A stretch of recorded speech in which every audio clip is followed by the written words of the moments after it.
and vote for Democratic candidates because we have these very exciting races going on. And so Wisconsin has a very late primary. It's coming up in a month, in August 14th. But you are running unopposed in the primary. Right. And it looks like that's true in a lot of the state legislature seats.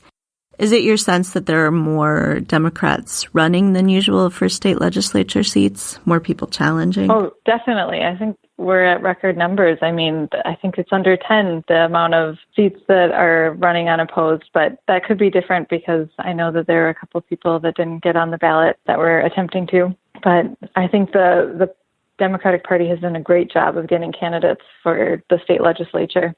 And it looks like the incumbent that you're challenging, he's had a couple of cycles in recent years where nobody was challenging him. Yeah, he was challenged in 2016, but I'm not sure about the races before that. So what do you think is sort of your path to victory then? What do you see as the way that you'll be able to defeat someone who's been in office for a pretty long time now? Well, we're going to work on making sure that people who want to vote for a change and people who respond to a positive message are energized and are going to turn up. We are running a very positive campaign. We're not really even talking about my opponent. Obviously, we're talking about how we would change things and why you should be excited for things like Medicare for All and expanding early childhood education and reinvesting in education in the state in general. And we're using different mediums. So like social media hasn't been something that we've used in the past as a campaign in this district. I wasn't a part of the other campaigns, but I know that they didn't use social media quite as much as I am. And we're just trying to reach people that way, people who may agree with us, but wouldn't normally have the time to get out and vote or whatever barriers they might have that prevent them from voting, they could hopefully overcome because they're just, so excited for some change and realizing that, things don't have to be this way. We can do something about it. Excellent. And one of the descriptions of you says that you're also an artist. Can you talk a little bit about that? Yeah, I got my bachelor's degree at UW-Milwaukee, and then I got my master's degree in Scotland at the University of Dundee. And I also got a qualification in education over there. It's focused on university education. So I just looked at theory and like what the best way to teach art to adults would be. And since I've moved out to this area, I've been really inspired by the landscapes in these aging barns. They're just beautiful. They stand in contrast to the bright green. You have these bright red barns that are almost becoming organic. They're sort of sagging in places and like leaning a little bit. And I've just been sort of looking at them kind of like bodies, like sort of anthropomorphizing them. And that's what I'm exploring in my artwork when I have time to do that, which isn't very often.